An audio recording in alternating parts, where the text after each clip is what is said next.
अस्सलाम वालेकुम रहमतुल्लाह मिला टाइम्स में खुश आमदीद।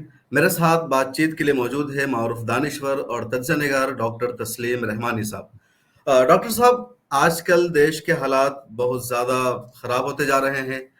पिछले 48 घंटे के दौरान दो तीन बड़े हादसे हुए। अतीक अहमद के बेटे का पहले इनकाउंटर किया गया और उसकी तदफीन के चंद ही घंटे बाद फिर उनके वालिद और चचा यानी अतीक अहमद और असद अहमद का पुलिस की मौजूदगी में, मीडिया की मौजूदगी में और कह लीजिए लाइव कवरेज के दौरान कत्ल कर दिया गया। ये सब क्या हो रहा है? किस तरह देखते हैं आप इन हालात को? अस्सलाम वालेकुम। देखिए, ये आपने बहुत मानीखेज जुमले खुद ही बोले कि मीडिया कवरेज के दौरान लाइव कत्ल किया गया है। असल क्रक्स इस पूरे मामले का यही है कि ये यूपी के अंदर जो माफिया है, उसका एक लाइव मर्डर कवरेज कुछ ऑर्गेनाइजेशंस के पेड किलर्स ने किया है। जो प्रोफेशनल किलर्स हैं, उन्हें हायर करके ये कत्ल किया गया है और इसके पीछे यही मैसेज है कि लॉ एंड ऑर्डर की उन लोगों के नज़दीक कोई हैसियत नहीं है, मुल्क में जुडिशरी की कोई हैसियत नहीं है और मुल्क के कॉन्स्टिट्यूशन की कोई हैसियत नहीं है। वो जिसे गुनाहगार समझें, उसे किसी कीमत पर भी और कहीं भी खड़े होकर कत्ल कर सकते हैं और ये उनके लिए बहुत आसान था कि मीडिया को इजाज़त दी गई कि वो इस किस्म के हाई सिक्योरिटी और सेंसिटिव क्रिमिनल को जो रात को 10:30 बजे एक पब्लिक प्लेस पर पुलिस लेके जाए, वहाँ मीडिया को इजाज़त दे, जिसकी आमतौर पे इजाज़त नहीं होती। हमने देखा साबरमती जेल से लेके और इलाहाबाद तक 2 मर्तबा पुलिस लेकर आई अतीक को, लेकिन मीडिया को इजाज़त नहीं दी गई। तो ये कौन-सा बिल्कुल। मौका था कि यहाँ मीडिया को इजाज़त दी गई रात को 10:30 बजे केल्विन हॉस्पिटल के पास जो बिल्कुल पुरानी इलाहाबाद का एक इलाका है। तो मीडिया को वहाँ प्रेस कॉन्फ्रेंस जैसी एक सिचुएशन है। अगर आपने स्क्रीन देखा है, तमाम नाज़रीन ने देखा होगा, तो ऐसा लग रहा है जैसे कोई प्रेसिडेंट ऑफ इंडिया या प्राइम मिनिस्टर से मिल के वफद बाहर निकला है और पूरा मीडिया उसके इंतजार में वहां खड़ा है और वो प्रेस कॉन्फ्रेंस को या मीडिया को वहां अब संबोधित करेंगे, मुखातिब करेंगे। इस किस्म का एक माहौल है जिसकी इजाजत उमूमन नहीं होती इस किस्म के क्रिमिनल्स को। और उसी में पुलिस की तमाम तर मौजूदगी में तमाम चारों तरफ पुलिस वाले खड़े हैं। पैसेज मिला है किलर्स को कि वो दाखिल हों और इतना एक्सपर्ट शूटर है कि विद इन सेकेंड्स वो करीब भी आता है, पिस्टल भी निकालता है, अतीक की पगड़ी हटाता है और पगड़ी हटाकर कनपटी पर रखकर शूट करता है। तो इतना कितना हाईली प्रोफेशनल किलर होगा, इससे अंदाजा किया जा सकता है और चंद सेकंड में दूसरा कत्ल भी वो अशरफ का वहां कर देता है। तो ये एक बड़ा मैसेज देने की कोशिश की गई है। मैं इसे सिर्फ एक क्राइम नहीं समझता, ये एक सियासी हरकत भी है जिसके जरिए पूरे मुल्क को, मुल्क की सरकारों को, मुल्क के लॉ एंड ऑर्डर को, मुल्क की पॉलिटिकल क्लास को और मुल्क के कई दीगर तबकात को ये मैसेज देने की कोशिश की गई है कि हम ऑल माइटी हैं, जब चाहें, जहां चाहें, जो चाहें कर सकते हैं। अब कानून को नाफिज करने का इदारा पुलिस नहीं होगी, कानून और इंसाफ को नाफिज करने का इदारा अदालतें नहीं होंगी, बल्कि वो रेडिकलाइज्ड मिलिटेंट आउटफिट होंगे जो अपनी मर्जी का ये मुल्क देखना चाहते हैं, कानून की मर्जी का मुल्क नहीं देखना चाहते। डॉक्टर साहब, आपने कहा कि वो प्रोफेशनल किलर थे और विद इन चंद सेकंड उन्होंने बंदूक निकाली और शूट कर दिया, धड़ाधड़ फायरिंग होती रही। क्या आपको लगता है कि पुलिस का उसमें कोई रोल नहीं है? पुलिस जानबूझकर चुपचाप खड़ी हो गई, ज्यादातर पुलिस एहलकार पहले ही साइड हो चुके थे, या पुलिस के लिए इस मामले को काबू करना मुश्किल हो गया था, पुलिस बेबस थी वहां पर? नहीं, मुझे पुलिस की बेबसी तो कहीं भी दिखाई नहीं दी। मैंने अर्ज किया कि इस तरीके से प्रेजेंटेशन है जो चंद सेकंड का एक वीडियो मंजर आम पर है, सब लोगों के सामने है। पीछे आपको कहीं पुलिस खड़ी दिखाई नहीं दे रही। आम तौर पर इस किस्म के किलर्स आते हैं तो इस किस्म के जो क्रिमिनल्स हैं, उनको चारों तरफ से वो पुलिस के घेरे में चल रहे होते हैं, सबने देखा है। यहाँ हुँ, ये दोनों तनहा चंद कदम चल के आते हुए दिखाई दे रहे हैं और उनके पीछे पुलिस नहीं है कहीं भी। उनके साइड में 2-3 पुलिस वाले हैं जो फ्रेम के कैमरे के फ्रेम से थोड़ा फासले पर दिखाई दे रहे हैं। और मैंने कहा कि प्रेज़ेंटेशन ऐसा है जैसे कोई बहुत बड़ा लीडर किसी बहुत बड़े लीडर से मिल के बाहर आ रहा है और मीडिया उसके सामने मौजूद है। गोया ये ऑर्गेनाइज्ड इवेंट था। मैं इसे मतलब ऑर्गेनाइज्ड पहले से इवेंट कहूँगा। तैयारी थी सारी चीज़ों की। पहले हर चीज़ की तैयारी थी। भाई मीडिया को आप 10:30 बजे लेके जा रहे हैं, वो भी ले जा रहे हैं मेडिकल के लिए। तो मीडिया को रात में 10:30 बजे किसी ने इन्फॉर्म किया होगा ना, तभी तो मीडिया बिल्कुल, पहुँच गया, इतना हाई एनीवन तो आया प्रोफाइल नहीं मामला होता। है, लोकेशन का पता कैसे चलेगा? दूसरी तरफ लोकेशन का हॉस्पिटल पता के भी इन लोगों सुपरिटेंडेंट का भी को एक जो ये इंटरव्यू तीनों आया है किलर सामने। हैं, जी, ये जो हॉस्पिटल तीनों का भी किलर्स हैं, इनको तो लेकर 3 उसे दिन से लोकेशन का पता था। ये बिल्कुल, खबर आ बिल्कुल। रही है उनके इंटेरोगेशन में कि इनको इन्होंने 3 मर्तबा रेकी की है यहाँ। ये 24 घंटे से ज़ायद अरसे तक इलाहाबाद में रहे, इलाहाबाद के नहीं है, बाहर से आके 48 इलाहाबाद घंटे में के, रह रहे थे एक और बांदा इस से लोकेशन की 50 रेकी से की अलग-अलग उन्होंने। जगहों से। जी, तो इसके बाद ज़ाहिर है कि अगर रेकी की है तो उनको पहले से इन्फॉर्मेशन थी। वो इन्फॉर्मेशन किसने दी कि आज 10:30 बजे इनको यहाँ पर लाके और इनका इनका पुलिस वो इनका मेडिकल टेस्ट होगा। ये इन्फॉर्मेशन किसने दी कि 10:30 बजे ये यहाँ आएँगे? ये मीडिया को कैसे इन्फॉर्मेशन थी? ये किलर्स को कैसे इन्फॉर्मेशन थी? जब तक पुलिस के लोग कहीं न कहीं इस इन्फॉर्मेशन को लीक नहीं करेंगे, ये इन्फॉर्मेशन नहीं हासिल हो सकती। तो ये तो पुलिस ने इसको बाकायदा, मैंने इसीलिए कहा कि ये एक ऑर्गेनाइज्ड इवेंट लगता है और इस ऑर्गेनाइजेशन के पीछे यूपी पुलिस के कुछ ना कुछ लोग यकीनन उसमें इन्वॉल्व हैं और अगर यूपी पुलिस के लोग कहीं न कहीं इसमें इन्वॉल्व हैं, तो ये बात भी समझनी चाहिए कि जब तक बॉसेस का इशारा नहीं होगा, एक पुलिस वाले इंस्पेक्टर तक की ये जुर्अत नहीं हो सकती कि वो ये सब चीज़ें लीक करे और उस ये इशारा साबित होता है, जब 1 घंटे के अंदर-अंदर उत्तर प्रदेश के एक बहुत ही ज़िम्मेदार और सीनियर मिनिस्टर स्वतंत्र देव सिंह बाहर आके मीडिया में ट्वीट पे ये ऐलान करते हैं कि पुण्य और पाप का फैसला तो यहीं हो जाता है। स्वतंत्र देव सिंह जैसा बहुत सीनियर मिनिस्टर जिनकी क़यादत में पिछला यूपी का चुनाव लड़ा गया और उसके 1 घंटे के बाद एक दूसरे मिनिस्टर बाहर आते हैं और ये कहते हैं कि भई ये तो आसमानी फैसला था, यहाँ हो गया। ये था प्रोवोकेशन। जो यूपी के मिनिस्टर्स की जानिब से आया है ये प्रोवोकेशन। जी, ये एक किस्म का जस्टिफिकेशन है।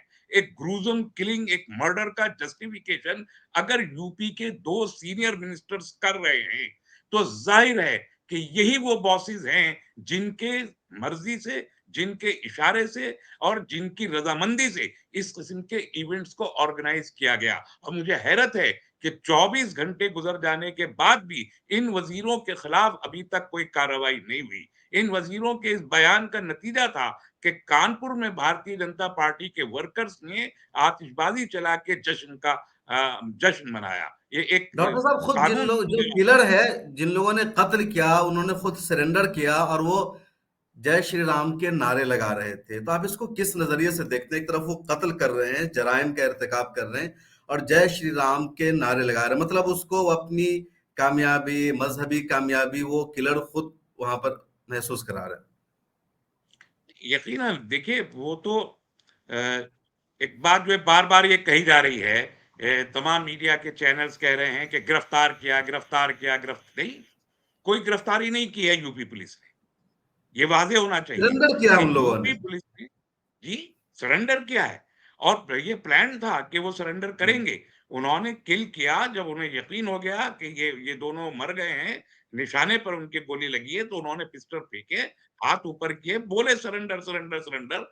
तो गिरफ्तार करने का तो कोई मतलब ही नहीं है। तो ये भ्रम फैलाया जा रहा है ये कह के कि गिरफ्तार किया। वो एक सरेंडर था और उस सरेंडर के साथ जब उन्होंने ये तय देख लिया कि उनका काम कामयाबी के साथ अंजाम पा गया है, तब उन्होंने अब जय श्री राम के नारे बुलंद किए। और मैं इसीलिए कह रहा हूँ कि अगर कोई माफिया ग्रुप होता, जैसा कि कहा जा रहा है कि ये दोनों लोग इनमें से कम 2 लोग माफिया के साथ मिले हुए थे और किसी माफिया से मिल के भी आए थे, या ये कि ये खुद माफिया बनने की कोशिश करने के लिए इन्होंने ये हरकत की। ये सब गलत है। अगर ये सब होता तो फिर उनको जय श्री राम का नारा लगाने की ज़रूरत नहीं पड़ती। माफिया मतलब क्या माफिया जय श्री राम का नारा लगा रहा है? ये तो उन्हीं लोगों से फिर पूछना पड़ेगा कि क्या माफिया जय श्री राम का नारा लगाते हैं? तो नहीं, एक जय श्री राम दहशतगर्दी का नारा तो एक दहशतगर्दी जो करके, मज़हबी, एक हमला रिलीजियस करके, आउटफिट है वही लगाएगा।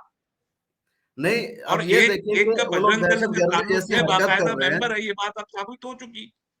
नहीं, एक और देखिए, डॉक्टर साहब को लोग दहशतगर्दी का इर्तिकाब कर रहे हैं, हमला कर रहे हैं, कानून को अपने हाथ में ले रहे हैं और उस पर वो जय श्री राम का नारा लगा रहे हैं और इसको जस्टिफाई किया जा रहा है। मैंने अभी तक किसी भी हिंदू धर्म के बड़े जिम्मेदार शख्स का कोई बयान नहीं देखा है जिन्होंने इसकी मजम्मत की हो कि इस तरह की हत्या पर जय श्री राम का नारा लगाना गलत है, क्योंकि वो हत्या को मजहब से जोड़ रहे हैं और खुशी का इजहार कर रहे हैं। देखिए, हमने हमेशा ये बात कही है कि जो मज़हबी नारा है सनातन धर्म का, जो एस्टैब्लिश्ड नारा है, जिसे सारी दुनिया जानती है और लोग मज़हबी मौक़े पे वो नारा लगाते हैं, वो जय सिया राम का नारा है। जय सिया राम। उस नारे को आम तौर पर तमाम लोग इज़्ज़त के साथ, एहतराम के साथ और एहतराम के मौक़े पर ही लगाते हैं। लेकिन जय श्री राम का नारा 1990 के बाद इजाद हुआ है। जब भारतीय जनता पार्टी ने अपने पालनपुर रेज़ोल्यूशन के ज़रिए बाबरी मस्जिद के इश्यू को अपने हाथ में लिया, उसके बाद जय श्री राम का नारा इजाद हुआ है। और ये नारा हर उस मौके पर लगाया गया जब के उग्रवाद का उनसर देना और इंदिया देना मकसद हुआ, तब ये नारा उन मकामात पर लगाया गया है। आम तौर पर जो लोग लिंचिंग करते हुए पाए गए, उन्होंने भी ये नारा लगाया है। जब बाबरी मस्जिद को शहीद करने का क्राइम हुआ, सबसे बड़ा क्राइम इस मुल्क में, जिसे सुप्रीम कोर्ट ने एडमिट किया कि एक क्राइम था, वहां जय श्री राम का नारा था। जो एडवाणी जी की रथ यात्रा थी, जिसमें हजारों लोग कत्ल हो गए सोमनाथ से लेके बिहार तक, वहां जय श्री राम का नारा था। उसके बाद जितने कम्युनल राइट्स हुए, जैसे दिल्ली का 2020 का कम्युनल राइट, उसमें जय श्री राम का नारा था। अभी रामनवमी के मौके पर जो लोग तलवारें और हथियार लहराते हुए जुलूस निकाल रहे थे, वो जय श्री राम का नारा लगा रहे थे। तो ऐसे ऐसे तमाम मकामात पे आप देखें कि जहां गैर मजहबी उमूर अंजाम पा रहे हैं और सियासी तौर पर वायलेंट हरकत जहां हो रही है, वहां जय श्री राम का नारा लगा है। लेकिन जहां इबादत हो रही है, जहां पूजा हो रही है, वहां जय सिया राम का नारा लगता है। तो इस नुक्ता नजर से जय श्री राम का नारा एक सियासी नारा है, एक वॉर क्राई है, एक जंग का ऐलान है, एक हमले का ऐलान है, या हमला हो जाए तो हमले पर फतह का ऐलान है। इस हैसियत में ये हैसियत ये नारा इख्तियार कर चुका है। डॉक्टर रमानी साहब, इससे पहले उनके बेटे असद का एनकाउंटर हुआ, अब इनको कत्ल कर दिया गया। मैसेज क्या देना चाहती है यूपी सरकार या पूरा एक ग्रुप? देखिए, मैसेज तो ये गया कि जो उत्तर प्रदेश की असेंबली में चीफ मिनिस्टर साहब ने ये कहा था कि मैं माफिया को मिट्टी में मिला दूंगा, तो मिट्टी में तो यूपी का लॉ एंड ऑर्डर मिल गया। मैसेज ये गया है। आज न सिर्फ ये कि पूरा मुल्क, मुल्क के बड़े-बड़े सियासी लीडर और वुज़रा चिल्ला रहे हैं कि ये कौन-सा लॉ एंड ऑर्डर है कि आप पुलिस की मौजूदगी में, मीडिया की मौजूदगी में 3 लोग आएँ और एक मुल्ज़िम का कत्ल कर दें और जय श्री राम का नारा लगाएँ। तो लॉ एंड ऑर्डर पूरा का पूरा मिट्टी में मिला है। मैसेज देना था माइट का मैसेज देने की बजाय अपनी ताकत का मुज़ाहिरा एक गैर कानूनी अंदाज से जो जो करने की कोशिश की गई, उसने ये ज़ाहिर किया कि उत्तर प्रदेश में वो कानून चलेगा कि जो ये मिलिटेंट ऑर्गेनाइजेशन चाहेंगी। एक बात मैं यहाँ वाज़ेह कर दूँ, देखिए जो चीफ मिनिस्टर हैं उत्तर प्रदेश में, 2017 तक के इनके इलेक्शन कमीशन में जो हलफनामा दाखिल होता है इलेक्शन लड़ते वक़्त, वो हलफनामे उठा के देख लीजिए, कोई भी सर्च कर सकता है, उनका वो एफिडेविट। उनके ऊपर 12 से ज़ायद मुकदमे हैं, जिसमें अक़दाम कत्ल के मुकदमात भी हैं, जिसमें लूट इसके आतिशज़नी के, राइटिंग के, ये सारे बड़े-बड़े धाराओं में बने हुए मुकदमात हैं। 2017 में जब चीफ मिनिस्टर बने हैं, उसके बाद ये मुकदमात 1 दिन के अंदर-अंदर वापस ले लिए गए। ये एक नोन रिकॉर्ड है, मैं कोई नई बात नहीं कह रहा हूँ। हम्म, एफिडेविट्स मौजूद है, 2014 का जो 14 का इलेक्शन लड़ा था इन्होंने लोकसभा का, वो असेंबली का आप देख लीजिए, उसमें मिल जाएगा। तो देखिए, इंसाफ करने के या अमन कायम करने के, लॉ एंड ऑर्डर कायम करने के 2 तरीके हो सकते हैं।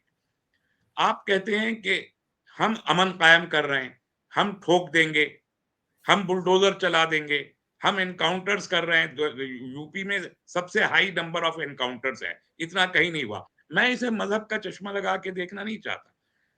ये गैर मज़हबी तौर पर कह रहा हूँ कि आपने जिन लोगों को अपना मुखालिफ समझा, जिन मुल्ज़िमीन को या जिन मुजरिमीन को, आपने उनका एनकाउंटर कर दिया। हिंदू मुसलमान जो भी थे, उनका किया आपने। बुलडोज़र आपने अपने मुखालिफों के खिलाफ चलाए। जो आपके मुवाफ़िक लोग मुजरिम थे या मुल्ज़िम थे, उनके घरों पर बुलडोज़र नहीं चले। उनके एनकाउंटर्स नहीं हुए, हज़ारों मुल्ज़िम मौजूद हैं वहाँ, उनके एनकाउंटर्स नहीं हुए।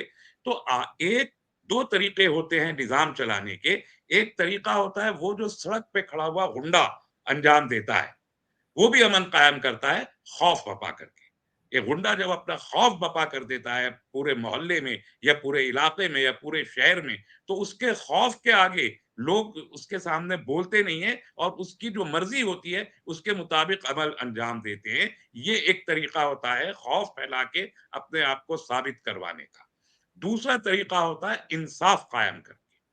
अमन, हकीकी अमन इंसाफ के ज़रिए कायम हो सकता है। खौफ फैला के अमन कायम नहीं हो सकता। तो जो रियल पॉलिटिशियंस हैं या हुक्मरां हैं, हुक्मरां अमन कायम करता है इंसाफ कायम करके। सड़क का गुंडा अपने इलाके में अमन, सो कॉल्ड अमन कायम करता है खौफ बपा करके। तो ये खौफ बपा करने की जो सियासत है, ये पॉलिटिकल लोगों की नहीं हो सकती। ये वो माइंडसेट बपा करते हैं कि जो ऑलरेडी एक क्रिमिनल माइंडसेट हो, वो खौफ के जरिए अमन का दावा करते हैं। लेकिन एक पॉलिटिशियन खौफ के जरिए अमन का दावा नहीं कर सकता। वो इंसाफ के जरिए अमन का दावा करता है और उत्तर प्रदेश में इंसाफ नहीं हो रहा। इसकी जो मिसाल है, एक और एग्जाम्पल मैं दे दूं। ये बुलडोजर चलाना जी, खौफ ही फैलाना है ना, बिल्कुल। एनकाउंटर्स करना खौफ फैलाना है। और ये आपने किससे सीखा है? ये बहुत दिलचस्प बात है कि ये इसराइल। दोनों तरीके, बुलडोजर चलाना और उसके साथ में एनकाउंटर्स करना और फिर किसी एनकाउंटर करने वाले की जवाबदेही ना होना, बुलडोजर वाले की और जवाबदेही उसको ना होना, तस्वीर ये करना। इज़राइल से सीखा है आपने। अब हम हमारे मुल्क में इस वक़्त बहुत सारी चीज़ें वो हो रही हैं, जो इज़राइल का तरीक़ा-ए-कार एक बहुत लंबे अरसे से रहा है। जैसे पैलेट गन का इस्तेमाल जो कश्मीर में हुआ, वो इज़राइल जी, में होता था, फिर यहाँ कश्मीर में हुआ। बड़ी मुश्किल से उसको रोका गया। अब ये बुलडोज़र को आप मॉडल बनाने लगे हैं, गवर्नेंस का मॉडल। अब यूपी में कहा है कि बुलडोज़र बाबा हैं। तो बुलडोज़र बाबा कोई बहुत ही, उनको लगता हो शायद, लेकिन कोई काबिल एहतराम नाम तो नहीं है। आप एक बिल्कुल। खौफ की अलामत को अपने साथ जोड़ जोड़ के चल रहे हैं कि बुलडोज़र है, ठोकू सरकार है, ठोकने वाली सरकार है। तो इस तरीके से अगर आप अपना तारुफ और अपनी पहचान बना के खुश हो रहे हैं कि आप कानून और उसके पैरामीटर्स को एक तरफ रख के अपनी लाठी के ज़रिए आप हुकूमत हुकूमत चलाएँगे, ये तारुफ आप खुद बना रहे हैं अपना। और उस तारुफ के ज़रिए आप चाहते हैं कि आपकी तारीफ हो और उस तारुफ के ज़रिए आप चाहते हैं कि आप इस मुल्क में वज़ीर-ए-आज़म के उम्मीदवार भी करार पा जाएँ बीजेपी के। तो ये तो बहुत ही अजीब-ओ-गरीब सूरत-ए-हाल है कि आप ज़ुल्म-ओ-सितम और नाइंसाफ़ी और कानून की धज्जियाँ बखेर के आप अपने आप का अपना चेहरा वज़ीर-ए-आज़म के लिए अगर प्रेज़ेंट करने की कोशिश कर रहे हैं, तो ये ना तो ये मुल्क के लिए मुफ़ीद है और ना ये रियासत के लिए मुफ़ीद है, ना ये अवाम के लिए मुफ़ीद है, ना इस मुल्क के डेमोक्रेटिक सेटअप के लिए मुफ़ीद डॉक्टर साहब एक आखिरी सवाल, अतीक अहमद पर जो इल्ज़ाम है क्राइम का, हत्या का, ज़मीनों पर कब्ज़ा करने का और इस तरह के जितने सारे अपराध और क्राइम होते हैं, उसमें क्या सच्चाई है? आपका पुराना अरसा रहा, आप जानते हैं सारी चीज़ों को। है। देखिए, अतीक जो है, अब उनका इंतकाल हो गया। कहते हैं कि मरे हुए लोगों को बुरा नहीं कहना चाहिए। इसमें कोई दो राय नहीं कि अतीक वहाँ पर एक माफिया थे और बहुत बड़े माफिया थे। उनका बहुत बड़ा गैंग था। 100 से ज़ायद उनके पास उनके ऊपर मुकदमे हैं। कुछ गलत होंगे तो, अगर 10 गलत होंगे तो 90 सही भी होंगे। ये हम जानते हैं, हम भी 30-35 साल से पूरी यूपी को देखते हैं। तो वो एक माफिया थे। इसमें बिल्कुल भी मुझे कोई शक नहीं है कि वो एक माफिया थे। लेकिन माफिया का इंसाफ अदालत करेगी, सड़क का गुंडा नहीं कर सकता। असल मसला बिल्कुल। ये है। हमने इस दौरान में जितनी भी डिबेट्स हुई, जहाँ जो गुफ्तगू हुई, हमने वहाँ यही कहा कि वो एक माफिया है, क्रिमिनल है। माफिया को मिनिस्टर बनाने का काम सरकारें करती हैं, अवाम नहीं हम्म, करते हैं। माफिया को आपने अगर टिकट दिया तो किसी पॉलिटिकल पार्टी ने दिया, अवाम टिकट नहीं बांटा करते हैं, पॉलिटिकल पार्टीज टिकट बांटा करती हैं। और एक ये अकेले उत्तर प्रदेश में तो हर जिले में एक अलग माफिया मौजूद है, क्या नहीं है? क्या बिल्कुल, राजा अभी एक भैया लिस्ट एक वायरल माफिया हो रही नहीं है, है? सबों के नाम लिखे हुए उसमें। जी, क्या राजा भैया माफिया नहीं है? कुंडा में प्रतापगढ़ के पास ही इसी इलाहाबाद से 100 किलोमीटर के अंदर ही अंदर के इलाके में 70 किलोमीटर पे कुंडा में तालाब में मगरमच्छ पाल के लोगों को वहां मारा जा रहा था मगरमच्छ के जरिए। मायावती ने उसको बिल्कुल ही उसको बुलडोजर चलवाया, मायावती ने भी उनके उस तालाब पे मगरमच्छ पकड़वाए। लेकिन यही राजा भैया, अगली सरकार आई जो जेल से निकल के आए, इलेक्शन लड़के जेल से निकले और जेल मंत्री बन गए। तो माफिया मंत्री कैसे बनता है और किसके जरिए, और माफिया कौन बनाता है? ये तो फिर आप माफिया पुलिस डॉक्टर बनाती है। साहब, ये तो आप सीधे-सीधे समाजवादी पार्टी पर इल्ज़ाम लगा रहे हैं, और समाजवादी पार्टी के बारे में अक्सर कहा जाता है कि उस नहीं नहीं, सरकार ने राजा भैया गुंडों को, अभी माफियाओं को बीजेपी के पाला है। समर्थन के साथ हैं। राजा भैया अभी बीजेपी के समर्थन के साथ हैं, और राजा भैया की राजनीति का आगाज बीजेपी के समर्थन के साथ होता है। उनका जो अभी उन्होंने जनसत्ता दल बनाया था, उसको उन्होंने पहले भी बीजेपी को कई बार सरकार बचाने के लिए वोट दिया है। बीजेपी ने उनको समर्थन पहले भी किया है, दरमियान में समाजवादी पार्टी ने किया, और अभी वो फिर बीजेपी के हिमायती हैं। वो बीजेपी में शामिल नहीं है, लेकिन बीजेपी की हिमायत करते हैं, इससे इनकार नहीं कर सकता। वहां का सियासी तबका जानता है। उसको भी छोड़ दीजिए, ये जो टेनी साहब हैं यहाँ पर शाहजहांपुर के, जिन्होंने हुँ, 8 किसानों को कत्ल कर डाला था अपनी गाड़ी से, क्या वो माफिया जी। नहीं है?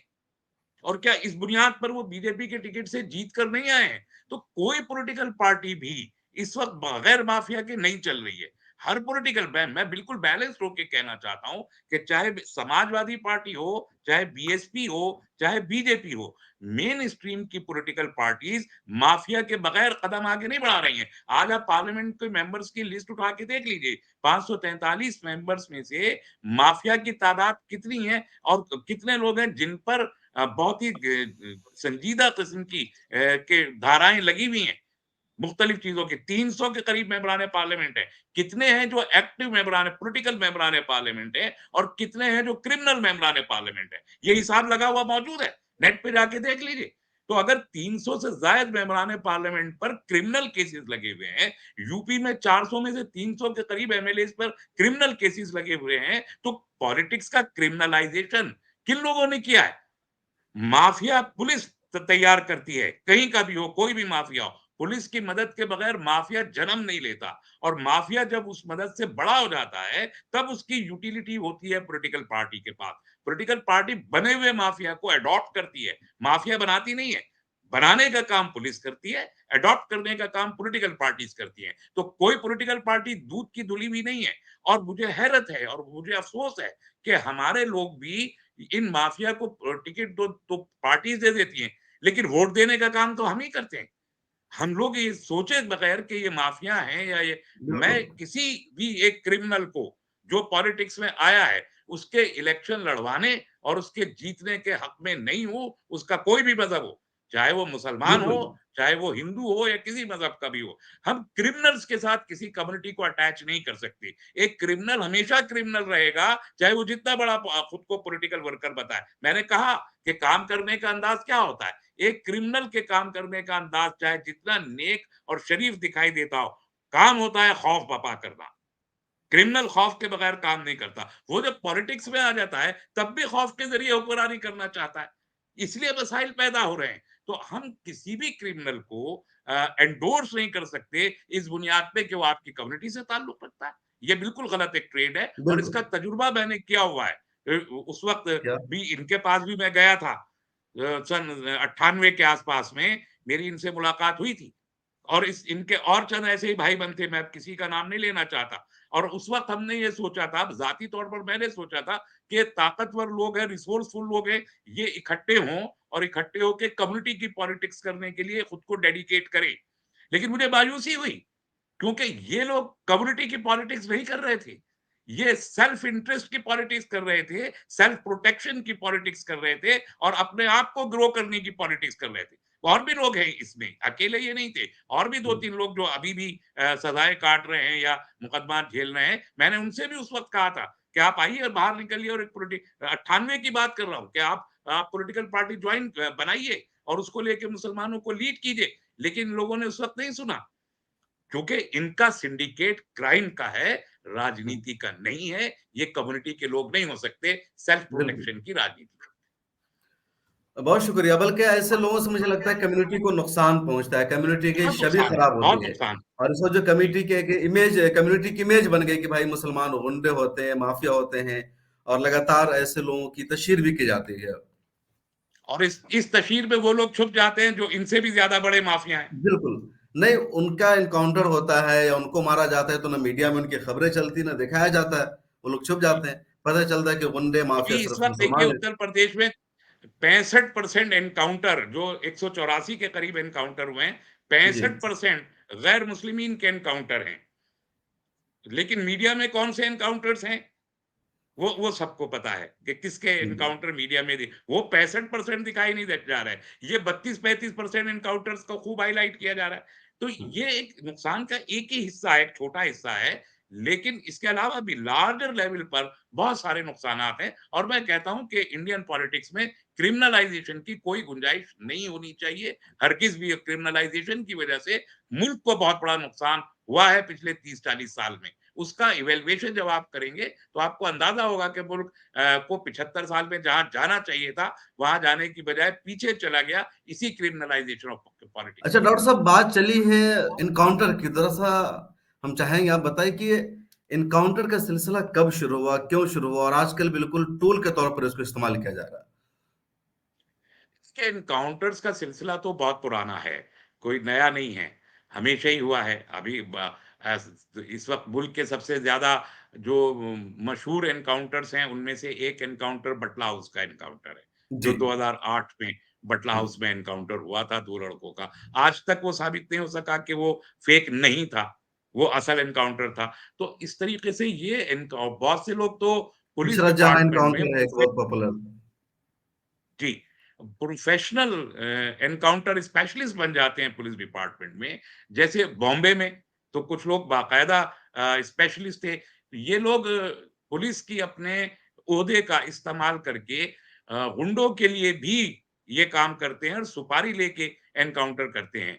तो ये एक लंबी दास्तान है एनकाउंटर्स की और ये तय है कि अभी जब ज़्यादा एनकाउंटर्स हुए, तो सुप्रीम कोर्ट का ये आया कि हर एनकाउंटर की एक मैजिस्ट्रियल इंक्वायरी होगी और उसके अलावा नेशनल ह्यूमन राइट्स कमीशन भी हर एनकाउंटर की जांच करेगा कि इसमें कोई फर्जी है या रियल एनकाउंटर है। एनकाउंटर का मतलब ये होता है सीधे से कि कोई मुजरिम को पुलिस पकड़ने जा रही है, वो उस पे फायर कर दे और क्रॉस फायरिंग में वो इत्तफाकन मारा जाए।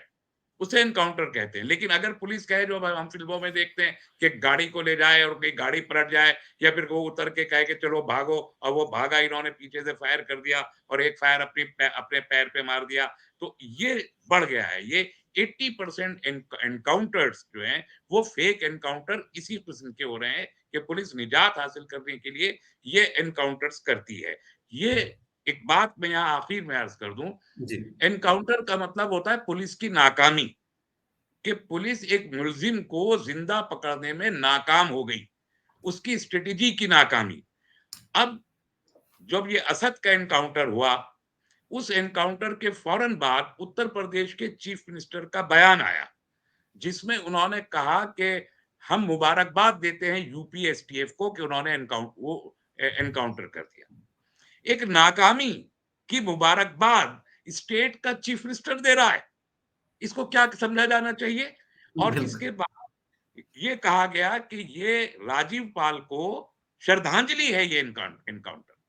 ये 2 स्टेटमेंट आए असद के एनकाउंटर के फौरन बाद। तो यानी अभी ये तय नहीं हुआ कि ये एनकाउंटर फर्जी था या हकीकी था, कुछ भी नहीं मालूम हुआ। जस्ट एनकाउंटर की एक खबर आई और चीफ मिनिस्टर से लेके नेशनल मीडिया तक हर एक ने एसटीएफ की ऐसी तारीफ की कि जैसे उन्होंने एक बहुत बड़े दरिंदे को मार दिया जिसकी वजह से सारा अवाम परेशान हो रहा था।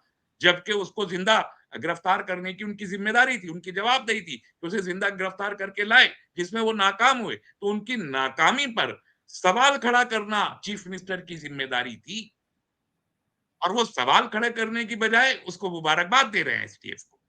इससे अंदाजा होता है और इसी से मालूम हो जाता है कि ये ऑलरेडी प्लान्ड था, ये एनकाउंटर बिल्कुल। भी सुबह बंद था।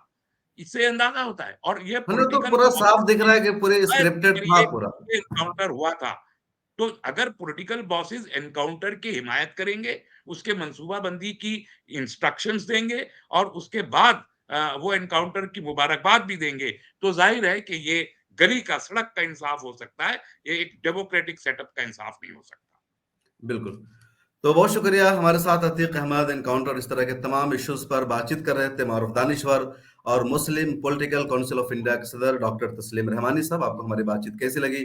कमेंट सेक्शन में ज़रूर लिखिएगा। फिर मुलाकात होगी किसी और शख्सियत के साथ। अपना ख्याल रखिए। अस्सलाम।